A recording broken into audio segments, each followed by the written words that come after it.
Hey, everybody, welcome back to another episode of The Selfish Woman. And today we are here with Corrie LoGiudice, and she helps people recognize and capitalize on their talents, no matter their circumstances. As a business strategist, high performance coach, and professional keynote speaker, Corrie's been featured in major media outlets like TedX, Girlboss, Business Insider, Thrive Global, and The Mighty. Through her Validate Your Biz Blueprint coaching program, she helps aspiring entrepreneurs validate that they can work for themselves by landing their first paying client so they can achieve freedom, flexibility, and fulfillment through business ownership. That sounds awesome. Welcome, Corrie. Thank you. Thank you for having me, Beth. Yeah, I'm excited to talk to you. I love talking with women who are out there forging their own path. Us entrepreneurs got to stick together. It's a crazy journey. Yes, it is. So I can't wait to dive in. And, when I was reading through your achievements and looking at everything you've accomplished, and it's pretty cool. But I thought, there's always like this focus on where are you now? What's your accomplishments? And that's always such a cool thing. And I want to talk about that. But I think we often forget that there was such a path to get there. And, you hear about like overnight success or whatever. And it's like, no, it actually took years of behind the scenes work to get there. So I'd love to start there. Tell us a little bit about your journey to where you are now. Sure. So my journey started off with a very expensive piece of paper that says I could draw well. So I went to art school. I had a very expensive degree. So that meant I graduated college. I really couldn't get a real job. So I ended up waiting tables. And this really kind of pissed off my father. My father at the time was the second generation to be running the family's business. And so he was like, okay, well, why don't you come and work for the family business? Instead of waiting tables, you could be a graphic designer or something like that to at least, have something that you're doing and get you out of the restaurant industry. So I took the job expecting it to be like a part-time thing, and essentially blinked. And 15 years later, I was running it as senior vice president. So never, ever in a million years anticipated going into anything with entrepreneurship. But ultimately, I discovered I really, really loved what I was doing. Because my family's business, there were third-party distributors. So we got paid the more that our local resellers sold, and they were selling Fortune 200 brands. So the reason that this is relevant and why I bring it up is because ultimately it's very much a David against Goliath scenario. So these small mom and pops had to compete with these Fortune 200s who also sold the same brands directly. So my job was I had to figure out creative ways. So again, leveraging that, art school kind of thinking, I had to leverage creative ways to have them stand out and to make their communities want to buy from them. So I was a very early adopter of digital media, social media, guerrilla marketing. And I love the whole concept of being able to, troubleshoot and problem solve and, think outside of the box when it comes to business. And I was very, very successful at it. And I love what I did. But ultimately, I always felt like something was missing, right? There was that kind of like disconnect. Like I love my work, but I didn't feel fulfilled. And this kind of ate away at me for a really long time. And I remember, I went through this really difficult phase where in a span of 5 years, I was in an abusive relationship. It turned into a divorce. I ended up becoming a single mother, all while running, my family's business and doing all this crazy stuff. And it was a lot of stress, but I was in complete denial, that my life wasn't really the way I wanted it to be, because truth was, when I looked on paper, I'm like, well, I have everything I set out to have. I wanted I always wanted to have kids. I wanted to have a business. I wanted a house with a white picket fence, and everything was checked off. So there was never really any reason to have to change anything. And I remember at one point I was adding up for my au pair who was taking care of my son. I was doing her payroll at the end of the week, and I added up the number of hours I was spending just to get to my job. And it was 20 hours just in the car. So I was paying somebody. Yep. Wow. So I was paying somebody a part-time salary to go to my full-time job. And I was like, this is ridiculous, but I never made a change. And ultimately the straw that broke the camel's back was my post-divorce partner died by suicide. And I was the one to discover him. And it was very much a moment of, everything that you knew this morning is no longer true. Everything you love can be gone in an instant. Corrie, wake up. What the hell are you doing with your life? So after that, it was quite the journey where, a lot of, looking inside of myself and trying to decide, okay, well, I know I'm meant for more, but what is that? So I made the very difficult decision to step down from the family's business. And in a couple of weeks, just due to, like you had said before, everything that had come before you, due to my business experience, within a couple of weeks, I had landed my first paid clients. Within 6 months, I had landed almost 40,000 followers on social media, along with multiple media mentions. And in less than a year, I'd landed a TEDx talk. But again, it wasn't an overnight success. Yeah. It was the sum of the 15 years that came before it. So now in my work, I'm showing other people how to leverage their own experience, their education, their natural talents, and how they can have the same results. Ooh, I love that so much. It's like this pivot moment where you had that wake up call. And I hear this over and over. Women get this turning point or this wake up call of realizing you've been kind of in denial and just on autopilot. And then something happens to shake you awake, and then you pivot. Hopefully exactly. we all learn that lesson, but you really did. And you took, like you said, all of your skills from the last 15 years and just kind of moved it in a different direction that worked better for you. Exactly. And now I feel fulfilled. It's kind of like, and I truly believe this too. I believe every person was put on this planet to fill some kind of a purpose. And your natural talents, God given, whatever you believe in, your natural talents, your education that you amass over the years, and your life experience prepares you for whatever that is. And that's very much my scenario. And in the work that I do as an entrepreneurship coach, I help people identify what that looks like for them. I love that. Yeah, because I think a lot of women who are listening are maybe in a place of like, well, I'm not totally fulfilled, but I'm doing this job and it pays the bills. And what would I possibly do? It's hard to imagine a different track in life when you're so used to doing one thing. Right. Yeah, I love that. So for you to pivot, I mean, that it sounds like exciting and wow, but really, how did you find the courage to pivot, to be like, I'm letting go of what I've been doing and I'm going to just forge this new path? Well, the best way I could describe it is there are two different ways that you could pivot. The easier way is to kind of identify, okay, what's not working for you, what's not feeling good. I call it the 5 C's. This is what my TED Talk was based on. So there's, either a lack of clarity, a lack of confidence, a lack of community, a lack of conditioning, which is your health and physical, condition, and consistency, right? If you're not being consistent with you're going to have crap results and you're going to be overwhelmed. So the easy way is to identify any of those 5 things and then focus on the thing that isn't working for you to then be able to kind of kickstart your motivation and get going. But for my scenario, that wasn't enough for me. It was, I had to have that pivotal life moment. Right. So pivotal life moments are very much like the pandemic, divorce, miscarriage, suicide, loss, whatever. It's whenever that whenever that event happens, life after it is never going to be the same as life before it. Right. So that was my scenario. There was no going back. I was literally a transformed different person as a result of going through that experience. So it was much easier for me to make that decision and be brave, because really there was nothing to lose. There was going to be nothing worse than the path I had just come from. But for folks who haven't gone through a pivotal life moment, and let me tell you, like I definitely recommend not going through that. It's more, again, like you said, having that courage to go through it. And really that courage comes through self-awareness. And knowing what is and isn't possible. And if you are not confident in something, it's ultimately up to you to build that confidence to be able to take action. Yeah, you got to take responsibility for that.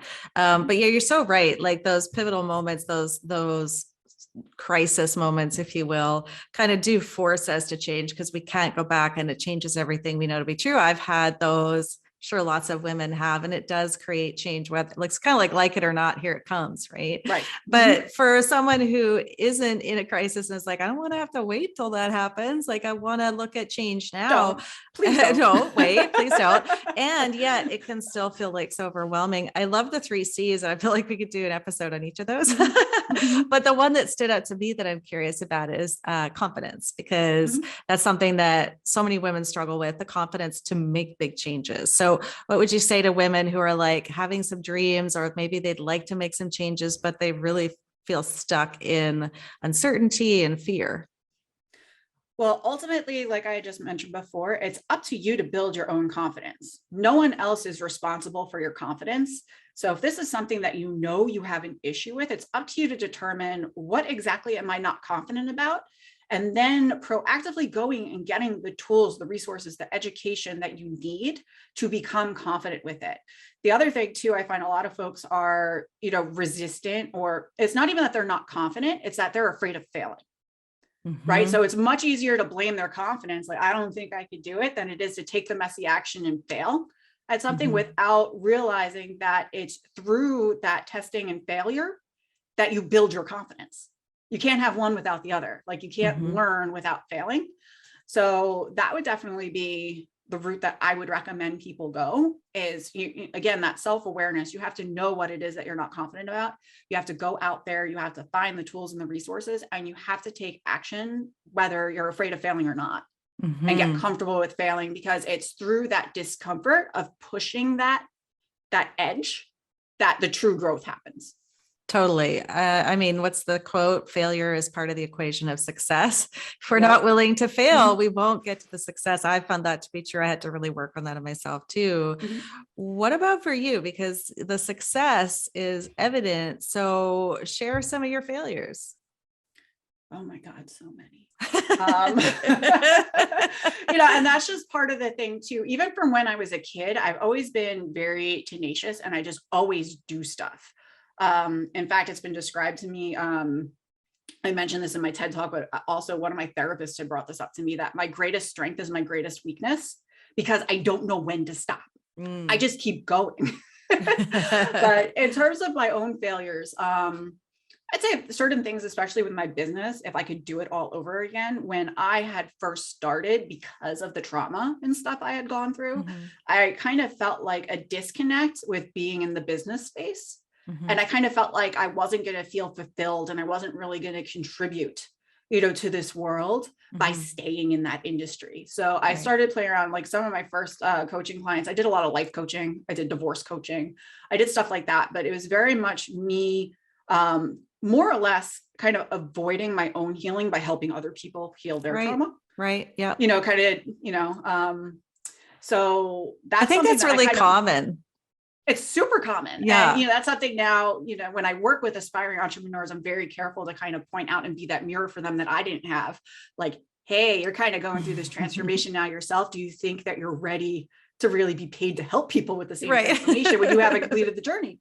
So that would definitely be one thing I would say that was a failure on my side. Definitely a lot of my business ideas didn't take off to begin with. I mean, one thing that comes to mind, which it makes me like kind of cringe even thinking about it, I wanted to create a membership community called Survivor Society, where people could go, who had experienced trauma like me, and be connected maybe with mental health professionals or other types of healers, which, could work, but it wasn't really validated. It could work, I feel, if somebody else took it.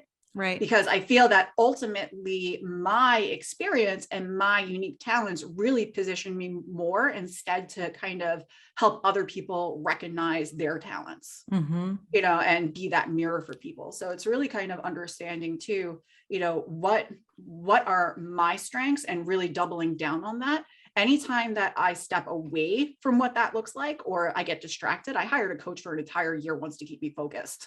Love it. As a creative, I'm always like, look, a squirrel. And then I'm self-sabotaging, doing something completely different.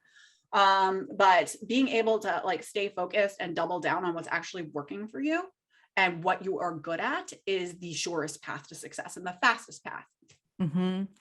Yeah. And I appreciate you sharing that, because fear of failure also keeps us in secrecy. We don't want to share those failures. And I think the more we just normalize that, even the word failure, it's not even a failure like what you shared. It's like, those are all key moments that lead to your success. You learn something from everything. So I really love talking about it and normalizing that you are going to fail. It's okay. Like, that's all part of it. But if you're afraid to fail, like you said, you're never going to push into growth and really getting what you want.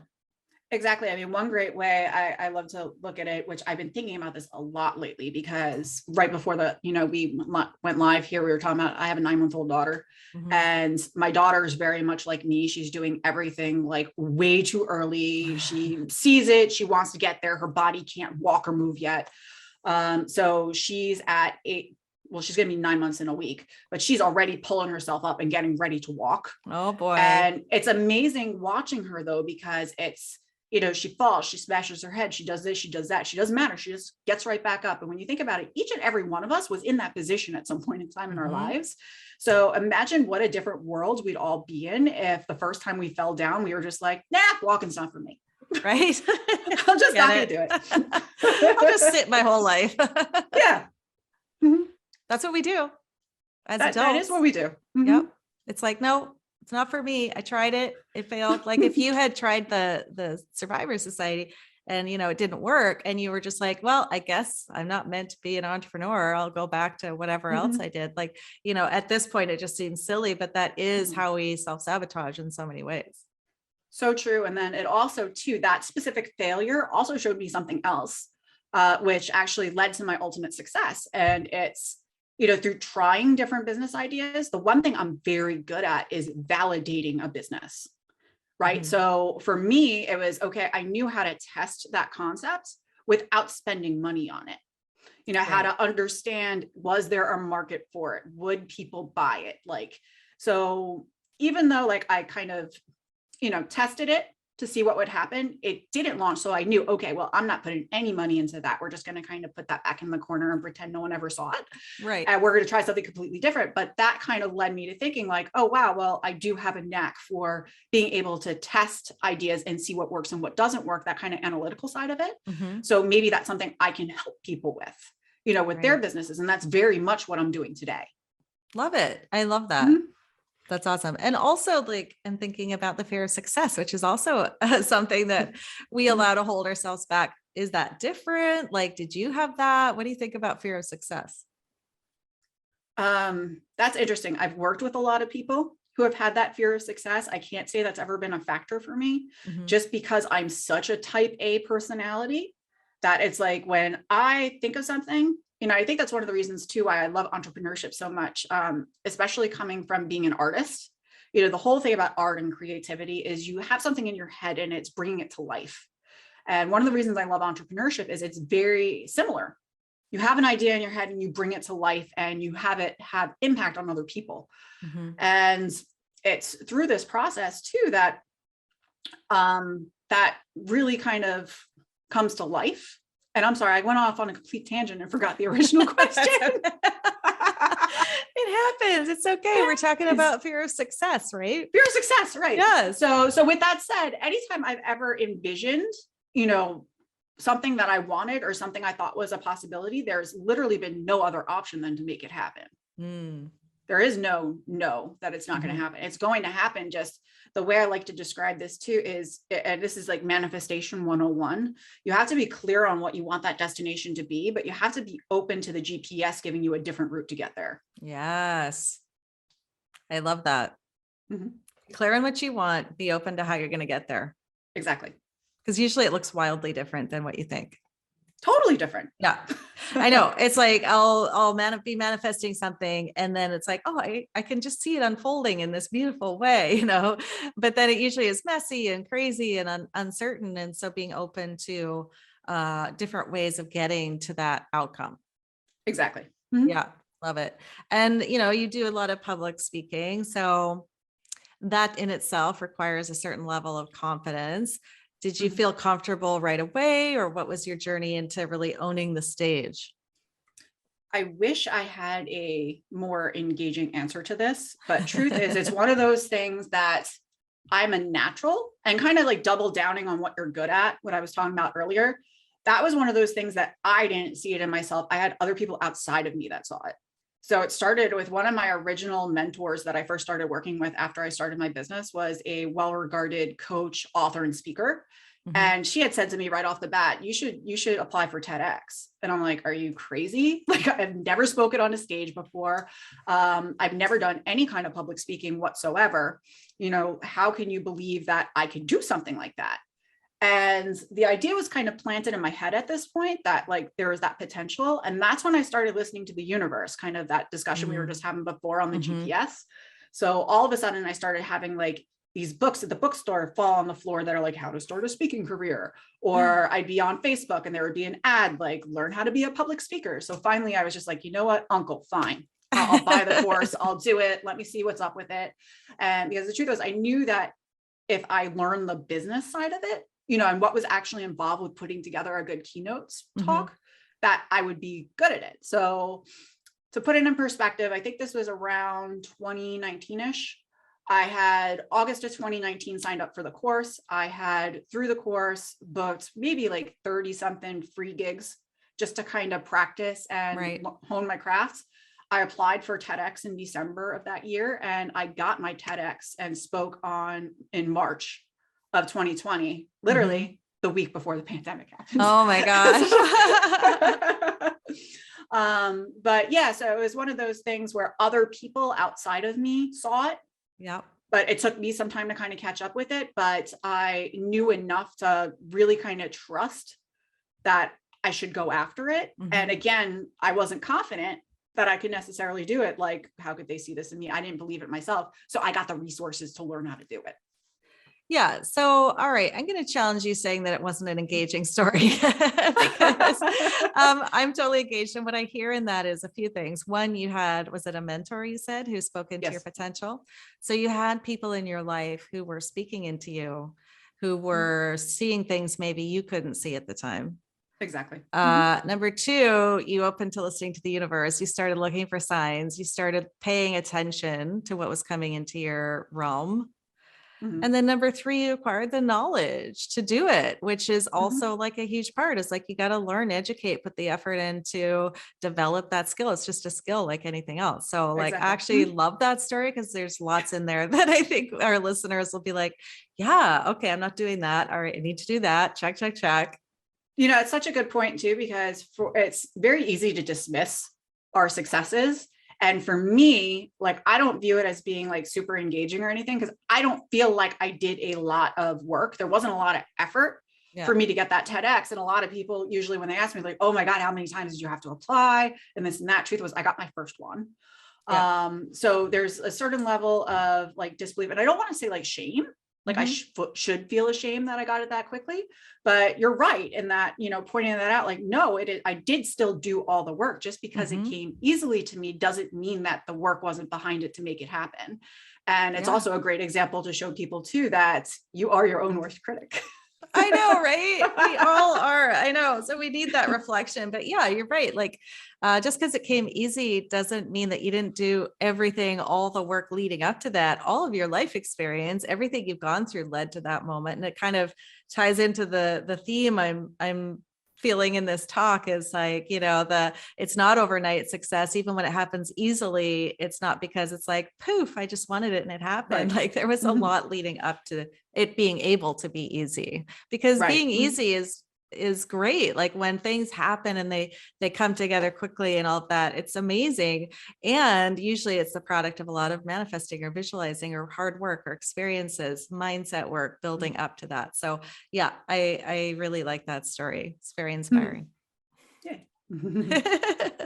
Okay. So, you know, we're talking about women on this podcast, obviously, and women who are learning how to put themselves first and start to dream and start to go for their desires. And as we're talking about things that stand in the way, the fear of failure, the fear of success, what else do you notice in your work that really holds women back from going for what they really want or really pursuing that calling that we're talking about that each of us has? One thing that I noticed that's fairly consistent, especially for women, I don't see this so much with men, but for women that I work with, a lot of them will be afraid to try something because they see that no one else has done it before them. You know, and a lot of the work that I do too, I help service related business owners. So a lot of people that I work with, they're doing something that literally has never been done before because of their unique skill set. But a lot of women will come to me and they'll dismiss it, like in the initial like discovery call, like, oh, I'm stuck. I want to start a business. I have this desire, but I have no idea what to settle on. And they'll share these really amazing ideas with me. And when I tell them, ask them, why have you not gone through with it? They're like, oh, well, nothing like that exists. Or, you know, like, oh, I'm expected to do X, Y, Z. There's always these expectations on women that we kind of fit into this little societal box and that we don't play outside the box. And that, I think, is the number one thing that women can look to start pushing that boundary and pushing those norms and start demanding what we want, you know, whether it be more flexible schedules or working remotely from anywhere or having more involvement with our kids in our work. It's really up to us to decide what we want society to be, what we want societal norms to be, you know, 10 years from now, and start taking action on those things now.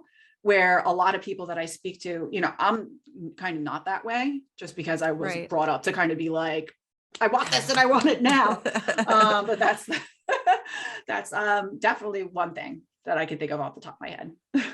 Yeah. I mean, that's so true. And I love how you're talking about changing the societal norms and really stepping into owning what we want, what we need, and expressing it, being our own advocate. Because women weren't really conditioned to do that. This is new for women to be in a place where we're making our own money, where, you know, we're getting our power back and all of that. So it's a learning curve for us to be like, no, this is what I need. This is what I expect. This is how I'm going to be treated. And we aren't going to be rescued. No one's coming to do that for us. We've got to step into it, learn it, do it ourselves. Exactly. And I think on the flip side of that too, another thing that women need to get better at is, you know, and myself is included in this, is cutting ourselves slack.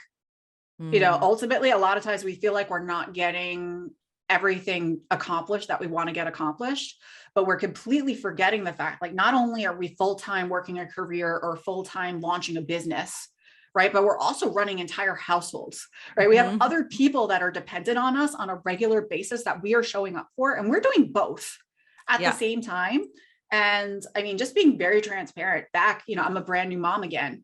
And back in October, I had literally a mental breakdown just because I was trying to run my business at the same capacity that I was before my daughter arrived, when I had extensive time in the middle of the day when my son was in school, you know, and all these other things that were suddenly working against me. And I was also a solopreneur at the time that I was like, you know, my husband sat me down. He's like, I can't believe it. Like, look at how much revenue you generated, even with all of that. And you're taking care of a baby full time, and you got a kid, and you're taking care of me and everything else. Cut yourself some slack.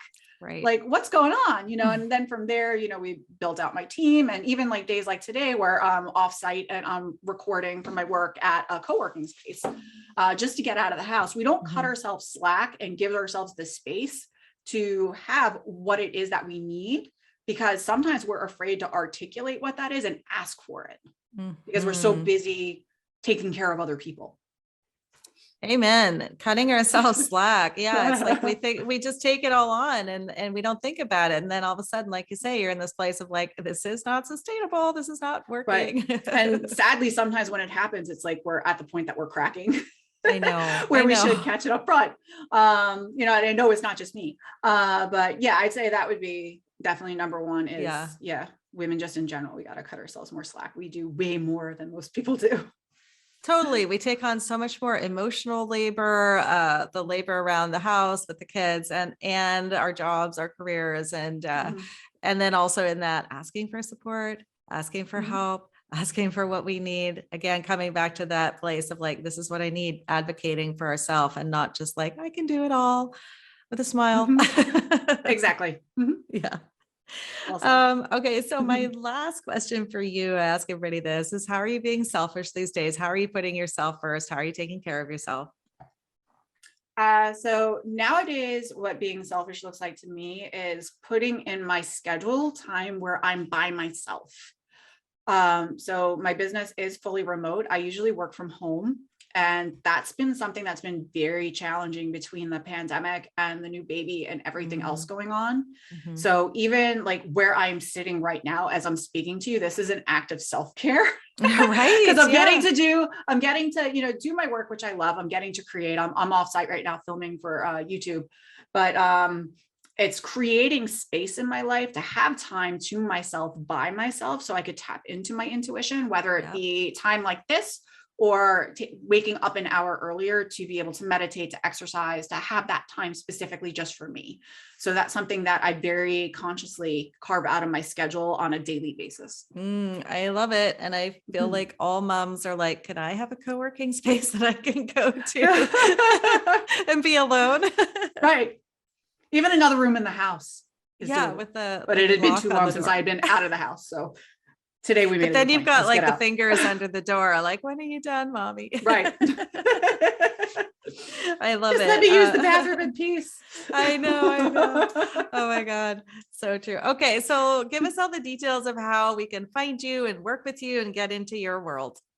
Perfect. So you can find me on every social media platform at I am Corrie Lo, Corrielo. I'm on Facebook, Instagram, Twitter, YouTube. It's all the same handle. My website is www.corrielo.com. And that's the best place to find me.